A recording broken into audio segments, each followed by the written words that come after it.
মরুভূমিতে শস্য গজাবে, এ কথাই ঠিক। তাই তো মাঝে মধ্যে আপনাকে বলেছি, মানুষের অর্থ সম্পদ এত বেশি হবে, একটা গাভীর দুধ খাবে একটা গ্রাম, আর একটা ডালিম খাবে একটা বংশ। অর্থ সম্পদ কত বেশি হতে পারে। আমার উম্মত দরিদ্র হবে ভয় আমি করি না। আল্লাহে, আল্লাহর কসম, লাল ফাকরা আখশা আলাইকুম, তোমরা দরিদ্র হয়ে যাবে এ ভয় আমি করি না।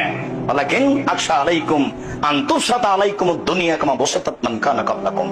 পৃথিবী তোমাদের সামনে তুলে ধরা হবে, দেখবে শুধু প্রযুক্তি আর প্রযুক্তি, টাকা টাকা।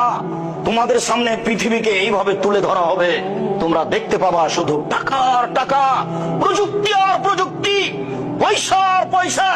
টানা ফাসুহা, পয়সা উপার্জন করতে প্রতিযোগিতা নেমে যাবা, কে কত পয়সা উপার্জন করতে পারে। কামা তানা ফাসুমান কানা কাবলাকুম, তোমাদের পূর্বের লোকেরা যেমন পয়সা উপার্জন করার জন্য প্রতিযোগিতায় নেমে গেছিল, তোমরাও নেমে যাবা।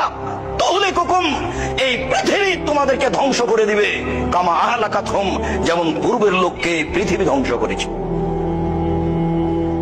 এটা আমার ভয়, দরিদ্র হয়ে যাবা এই ভয় আমার নেই।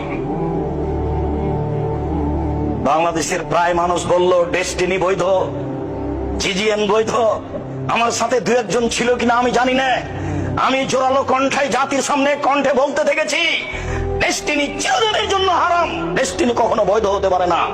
যারা খুব জোর দিয়ে আমার মুখের উপর বলতে চেয়েছে, তারা আমি বলেছি, আমি আব্দুর রাজ্জাক বিন ইউসুফ আল্লাহর কসম করে বলছি, আপনার নামে যে চট্টগ্রামে গাছটা আছে, সেই গাছটা যদি আপনি আজকে কেটে এখানে নিয়ে এসে দেখাতে পারেন জাতির সামনে, তাহলে আমি বুঝবো সত্যি ডেস্টিনি বৈধ। মরা পর্যন্ত, কিয়ামত পর্যন্ত আপনাকে সময় থাকলো, আপনার উত্তরসূরি যারা আসবে তাদের সময় থাকলো, আপনার নামে চট্টগ্রামে কোনো গাছ নেই। এটা একটা মিথ্যার উপরে চলছে, ভুয়ার উপরে চলছে। যত ইসলামী ইন্স্যুরেন্স আছে, যত ধর্মের নামে ব্যাংক হোক, ইসলামী ইন্স্যুরেন্স হোক, এই সব বিষয়গুলিতে সঠিক জ্ঞানের অধিকারী যারা, তারা এখানে নেই। ভুয়ার উপরে, সন্ন্যের উপরে চলছে। এ কথাই আল্লাহর নবী মুহাম্মদ সাল্লাল্লাহু আলাইহি ওয়াসাল্লাম বলেন, পৃথিবীর মানুষ তোমাদের সামনে পৃথিবী এইভাবে তুলে ধরা হবে, দেখতে পাবা তোমরা পৃথিবীতে তাকালে দেখবা প্রযুক্তি আর প্রযুক্তি, টাকা আর টাকা। তোমরা এই প্রযুক্তির পিছনে পড়ে পৃথিবী উপার্জনের প্রতিযোগিতা নেমে যাবা।